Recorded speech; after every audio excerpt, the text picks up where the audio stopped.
जय झूलेलाल दोस्तों, मां मुस्कान आहूजा और तव्हांजो स्वागत आहे मुंहिंजे चैनल हुनर मुस्कान का सिंधी ते।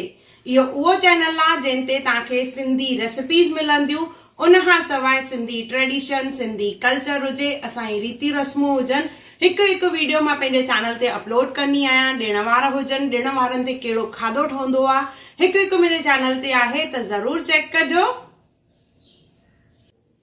अचो त वीडियो शुरू था कयूं पिया। सिंधियुनि में वॾी ग्यारस ते हिकु ॾीओ ॿारियो वेंदो आहे, जंहिंखे भीखम जो ॾीओ चयो वेंदो आहे। इहो ॾीओ 5 ॾींहंनि लाइ ॿरंदो आहे। वॾी ग्यारस यानी प्रबोधनी एकादशी या जंहिंखे कार्तिक एकादशी बि चइबो आहे।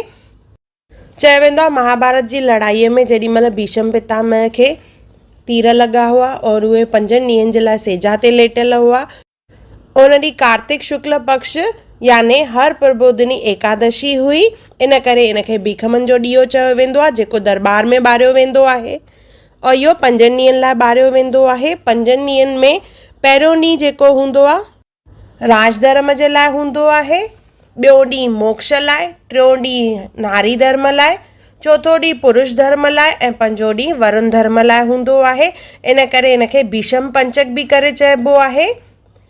चयो वेंदो आहे जेको माण्हू सॼो महीनो कार्तिक जो महीनो हूंदो आहे, इहो महीनो पूॼा पाठ जो महीनो हूंदो आहे, जंहिंमें असुर जो उथी करे पूॼा कई वेंदी आहे।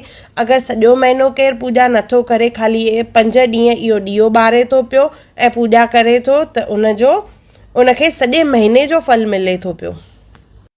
चयो वेंदो आहे भीखमनि जो ॾीओ ॿारण सां असांजे पितरनि खे मोक्ष मिले थो पियो, उन्हनि जी आत्मा तृप्त थिए थी पई ऐं उहे असांखे आसीस कंदा आहिनि, जंहिंजो असांखे पुण्य मिलंदो आहे। ॾीओ ठाहिण लाइ पहिरियों प्लेट में थोरो सो लूणु विझणो आहे, उन जे मथां कटोरो या मिटीअ जो ॾीओ रखिणो आहे। उन में तेल ऐं वटि विझंदासीं। वटि तव्हां कपां जी बि यूज़ करे सघंदा आहियो या 24 कलाकनि वारी बि। इन में 1 रुपए जो सिक्को विझणो आहे। इहो 5 ॾींहंनि लाइ अखंड ॾीओ ॿारिणो आहे, मतिलबु विसामण न घुरिजे इहो।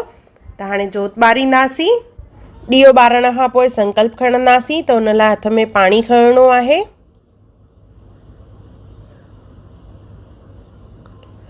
पाणी खणी करे इनखे असां ॾीए जे चौधारी 3 दफ़ा घुमाईंदासीं ऐं चवंदासीं भीखमनि जो ॾीओ श्री कृष्ण अर्पण, भीखमनि जो ॾीओ श्री कृष्ण अर्पण, भीखमनि जो ॾीओ श्री कृष्ण अर्पण। ईअं 3 दफ़ा चई पाणी छॾे ॾियणो आहे थाल में। इहो ॾीओ असांखे 5 ॾींहंनि लाइ ॿारिणो आहे। जीअं मां तव्हांखे ॿुधायो, रोज़ असां सराई इन मां ॿोड़े करे यानी हिन तरह ॾिसो गरम करणी आहे, जंहिंसां हिन में इहा काराइण ईंदी और इहा सराई वरी थधी करणी आहे पाणीअ में। उनखां पोइ इहा अखियुनि में पाइणी आहे, जंहिंसां चवंदा आहिनि घर जी नेगेटिविटी ख़तमु थी वेंदी आहे, घर में बरकत ईंदी आहे और अखियुनि जी रोशनी बि तेज़ थींदी आहे। इहा असांजे वॾनि जे आसीस जो प्रतीक आहे। त इहा 4 ॾींहं कंटिन्यू असां पाईंदा आहियूं, घर जा सभु भाती। सो इन तरह सराई ॿिन्ही पासे कारी करणी आहे ऐं उनखे पोइ ग्लास में विझी रखिणो आहे, जंहिंसां इहा थधी थी वेंदी।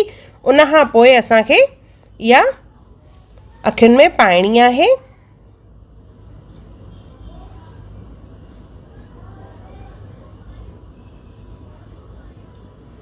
घर जे हर हिकु भातीअ खे इहा सराई ज़रूरु पाइणी आहे, घटि में घटि 1 दफ़ो।